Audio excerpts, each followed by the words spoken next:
Hey guys, welcome back to Tech Talk. Today, we're going to be doing a final review of the Ulefone T1.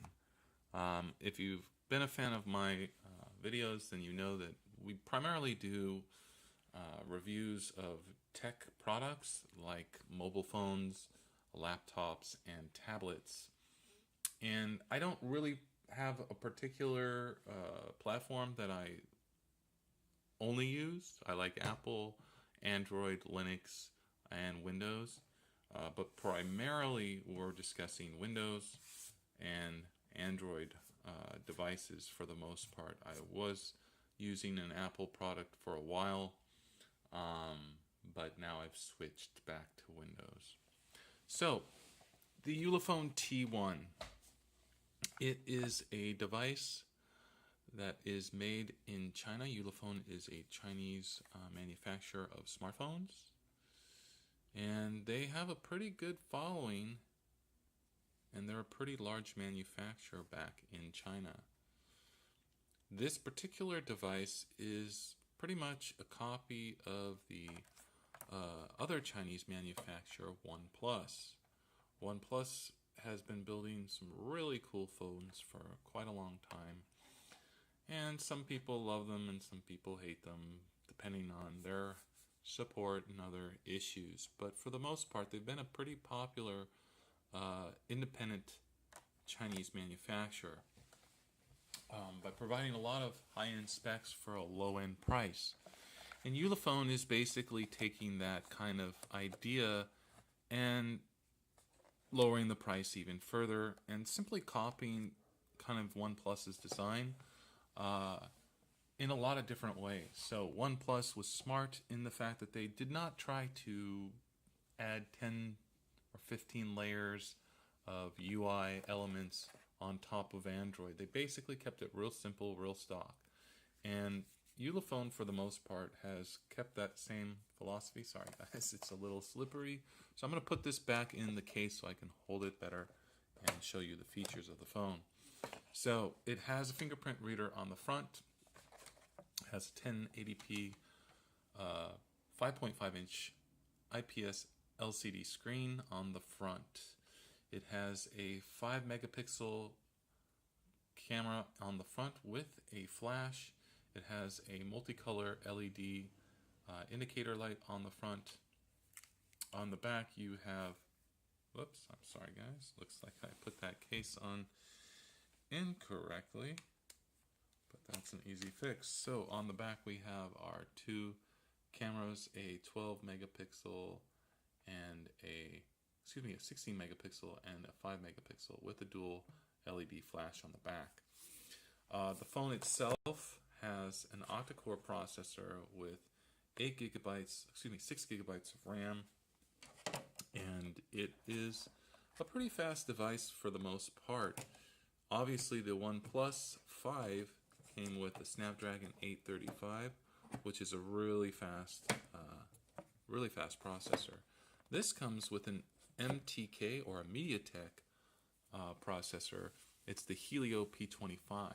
Now, for those of us in the United States, we don't see too many MediaTek devices. Most of those are tablets. Very, very few, if any, phones have I ever seen in the United States using a MediaTek chipset. So this is the very first phone I have ever used fully with a complete MediaTek chipset. Sorry, I couldn't speak there for a second. And the thing that makes this phone, the T1 by Ulefone, a little bit unique is the fact that this is a global version. So that means that they put all the bands for the United States and other countries throughout the world so that this will work with 4G, as they say, 4G LTE.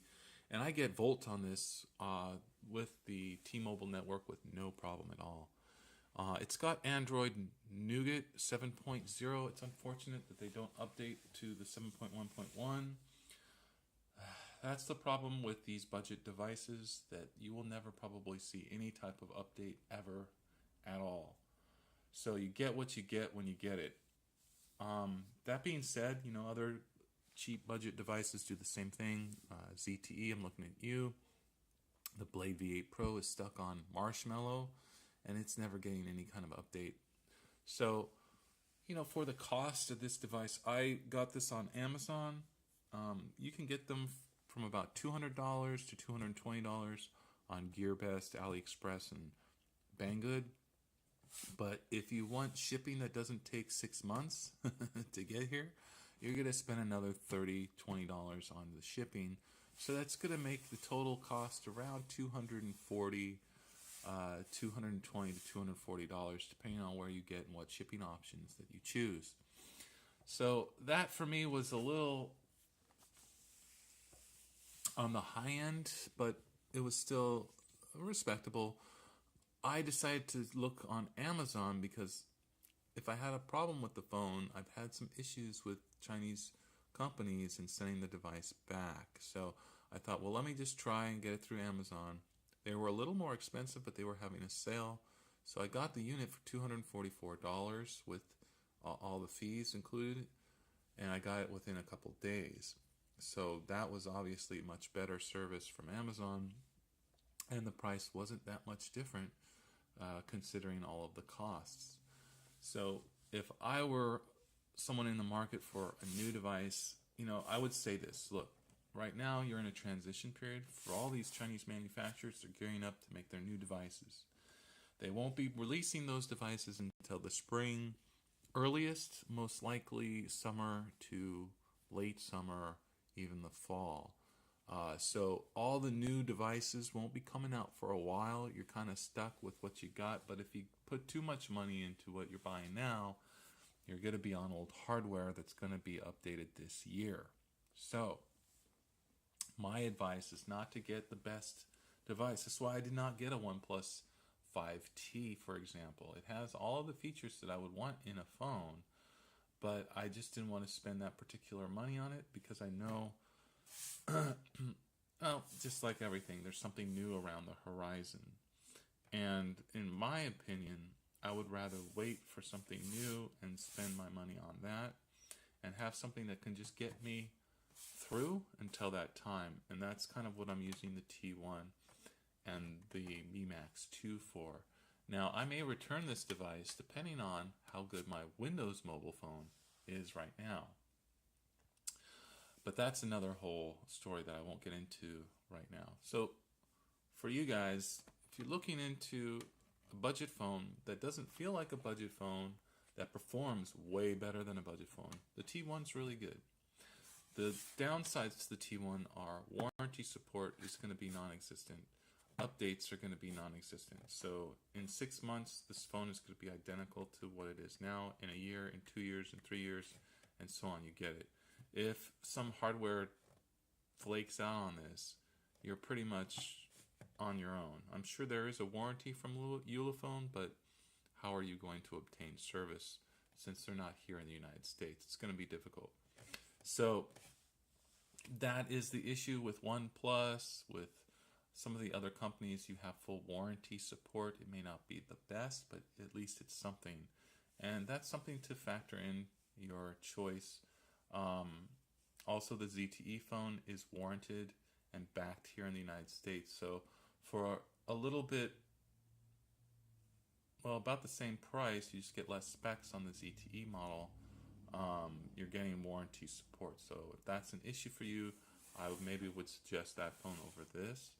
But the features on this phone are way better. The screen is better, hardware is better, you get more RAM, you get more storage, you get a better screen, and the fingerprint reader is better. It's a reader, it's not a button like the ZTE where you have to press, which is kind of annoying. So, there's pluses and minuses. The ZTE is definitely a nice device. I'm not going to say it isn't. I like it, but I like this machine better. So, so that's my review, guys.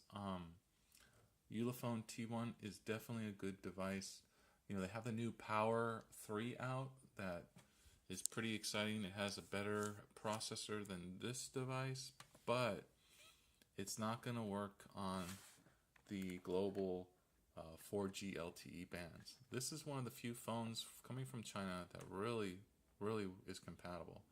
And that is something that almost makes me want to keep it just for that, because it's so compatible with all of the networks that I use. And using the phone on a daily basis, just a joy. I mean, all the features of it work really well. And because it's pretty much just stock Android, you're just using the stock Android apps. There's no duplicity here. You're not using two apps for every app, function. And I hate that so many companies do that. Even Xiaomi, which I really like them, surprisingly, I don't like all of their built-in applications that you can't uninstall and you can't deactivate. It's just ridiculous. It's like I got 30 apps just to do one thing, and really I only need one app to do it. And I generally use the Google apps, and even some of those I may, it'd be nice to be able to choose what you want. And so with this device, because they put so little on here, you really do get to choose what you want. And because it is pretty much a stock interface, your RAM management on this is really good. So overall, Ulefone T1, I would say yes, it's a good phone, worth the money. Just keep in mind that if you're looking to upgrade in 2018, then you may want to wait for the next release that may be coming out. But I don't know. This device came out fairly recently, so it may be a while before they release a new model. And this model is quite capable of doing anything. Gaming, Asphalt 8 is great. If you unlock certain, go into the settings, and you go into battery, you put it on sports mode, and you disable standby intelligent power saving mode. And then there's another boost application. I just disabled that altogether. And the Antutu score on this, when you do all of that, is around 66,000. It's pretty high for this type of device. But again, when you do that, it chews through the battery. So you got to choose what you want, battery or performance. But overall, pretty impressive device for the money. Ulefone T1, I recommend it. And that's my honest review from Tech Talk. I'm not getting paid by Ulefone or anything like that, but I definitely like it. It's a good device.